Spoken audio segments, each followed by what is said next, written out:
Halo teman-teman semua, pada video ini saya akan menjelaskan mengenai difusi dan osmosis.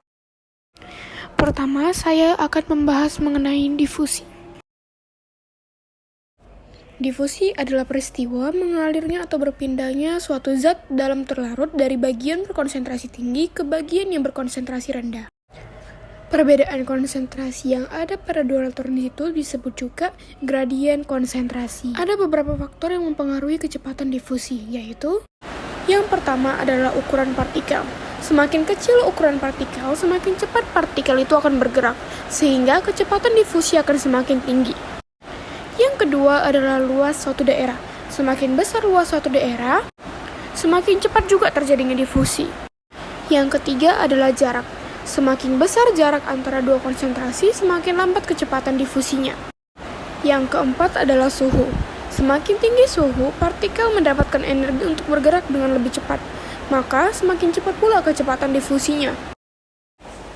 Nah, saya ambil contoh ketika sirup dicampurkan dengan air. Mula-mula, molekul sirup itu hanya berada pada tengah dan kemudian dikelilingi oleh molekul air. Nah, kemudian terjadi difusi, di mana jadinya molekul sirup itu dan molekul air tercampur. Lama-kelamaan, molekul air dan sirup akan tersebar sehingga merata. Seperti pada video berikut ini, sirup dicampurkan kepada air. Nah, awalnya sirup itu nantinya hanya akan berada di bawah. Namun, lama-kelamaan sirup itu akan tercampur rata dengan air, sehingga nanti warnanya akan menjadi merah full. Kemudian kita akan membahas mengenai osmosis. Osmosis dan difusi itu memiliki kesamaan, yaitu sama-sama transport aktif. Namun yang membedakannya adalah ketika difusi, peristiwa perpindahan molekul pelarut dari larutan yang memiliki kepekatan tinggi ke larutan yang kepekatannya rendah. Justru osmosis adalah peristiwa perpindahan molekul pelarut dari larutan yang memiliki kepekatan rendah ke larutan yang memiliki kepekatan tinggi. Beberapa peristiwa osmosis dalam kehidupan sehari-hari diantaranya penyerapan air tanah, pengawatan makanan menggunakan gula ataupun cuka, dan kentang yang dimasukkan ke dalam air garam. Ada beberapa faktor yang mempengaruhi osmosis. Yang pertama, suhu. Pergerakan molekul dapat dipengaruhi oleh suhu.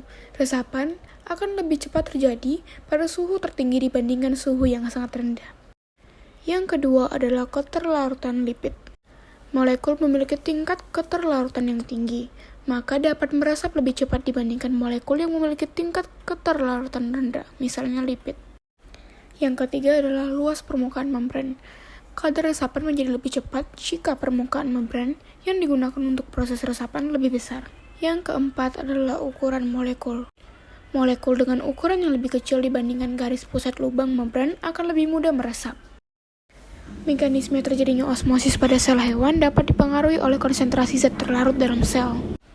Jika dalam keadaan isotonis, yaitu konsentrasi zat pelarut di dalam sel dan di luar sel seimbang, tidak akan ada aktivitas osmosis di dalamnya. Sedangkan jika dalam keadaan hipertonis atau konsentrasi zat pelarut di dalam sel lebih tinggi dari konsentrasi zat pelarut di luar sel, maka akan menyebabkan terjadinya osmosis. Aktivitas osmosis ini dapat dilihat dengan adanya krenasi atau penyusutan yang terjadi pada sel hewan. Nah, ini adalah berikut kondisi sel hewan dan juga sel tumbuhan pada kondisi hipotonik, isotonik, dan juga hipertonik. Bentuk sel hewan pada saat hipotonik adalah lisis. Bentuk sel hewan pada saat kondisi isotonik adalah normal. Bentuk sel hewan pada saat hipertonik adalah krenasi. Kemudian, kondisi sel tumbuhan pada saat hipertonik adalah plasmolisis. Kemudian pada saat isotonik adalah normal. Dan pada saat hipotonik adalah turgid.